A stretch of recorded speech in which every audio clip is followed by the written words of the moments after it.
But, you know, vaccines have made people crazy. Not vaccines. Vaccines are fine. Like, whatever. Again, like, I'm vaccinated. I don't have an issue with it. I have issues about whether or not it should be mandated, but, I made a choice to go get it for myself. But there are also people out there who can't make choices for themselves. And, you know, this entire thing has made people lose their minds.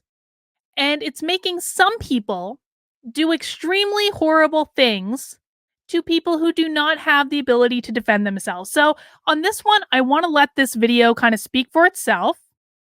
I'm gonna stop the share on my screen because I want you guys to hear the sound from this. I have to open in another browser. Hang on. Chrome tab.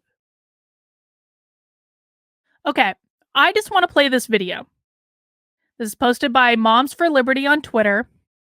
I just want to play this video, and I want all of you to kind of decide for yourself what you think about the story told in this video. This is from a Florida legislator talking about what's going on in the public government schools.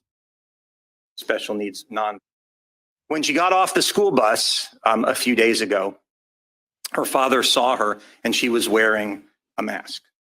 Now, in my school district, we have an illegal mask mandate, but she was wearing a mask, even though even under their own illegal mask mandates rules, she shouldn't have had to. But it wasn't enough that she was wearing a mask because she's a special needs nonverbal Down syndrome child, who, by the way, 3 weeks earlier, the school district had called the parents and said, your daughter's taking her shoes off in school. Could you help us to make sure she keeps her shoes on? They were willing to call about that. When her father saw her get off the school bus, she was wearing a mask and it was tied around her head with nylon rope. The mask was full of saliva. The girl couldn't breathe. Father's furious. How could they do that to my daughter today? So he went to the school and he talked to the school and he found out they didn't do it that day. They had tied this mask around her face every single day for the previous 6 weeks that she was in school. They just forgot to take it off that day before they sent her home. So when the parent said, what on earth were you thinking, to the teacher and to the principal, their answer was, the school board told us that our students all had to wear masks. There's a special place in hell for the 3 people who did this to this girl. This girl experienced real child abuse at the hands of the Brevard County School Board. And I will tell you this session, there's going to be hell to pay for the people who did that. Seeing no further business, Vice Chair Bell moves. So, a young girl that had Down syndrome was sent to school without wearing a mask because she couldn't breathe, and came home every day not wearing a mask, except for one day when she was brought home and the mask was still tied around her head using a nylon rope. And the teachers, when asked about this, said that they'd been doing it for the past 6 weeks against the wishes of the parents. And that, like, what else could they do?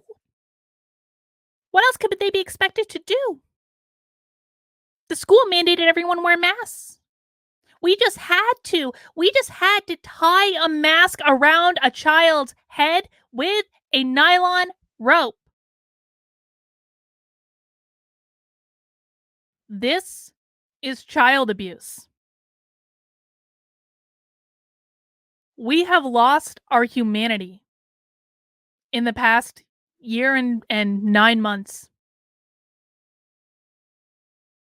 I don't know in what universe it should ever be considered acceptable for teachers in a government school to gag a 6-year-old child with Down syndrome all day, every day for 6 weeks.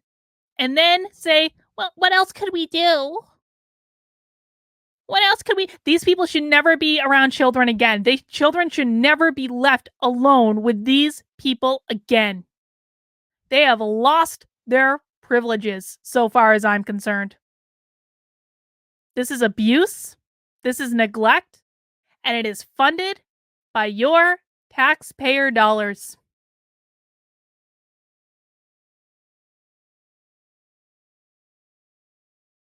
I can't.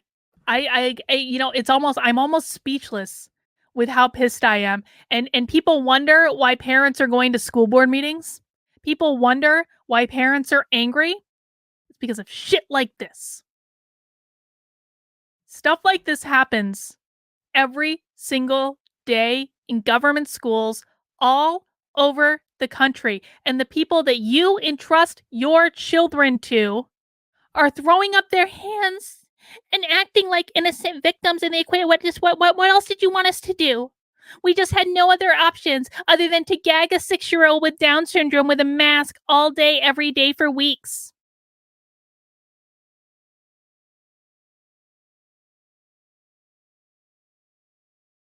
I really don't know if I have hope for us to turn it around when we have a significant portion of the population who is so unable to think for themselves that they think that behavior like this is acceptable.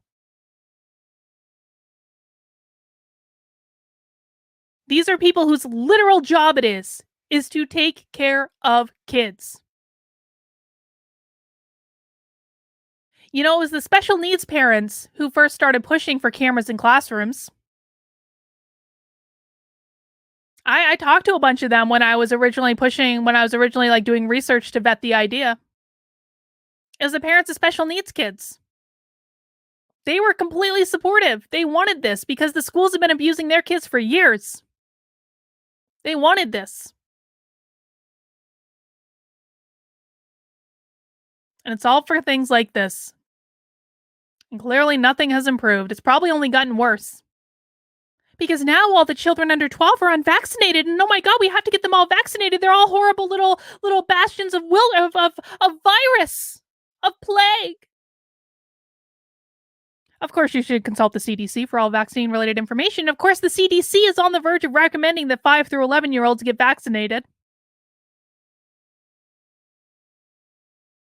Schools are mandating that people be vaccinated in order to attend.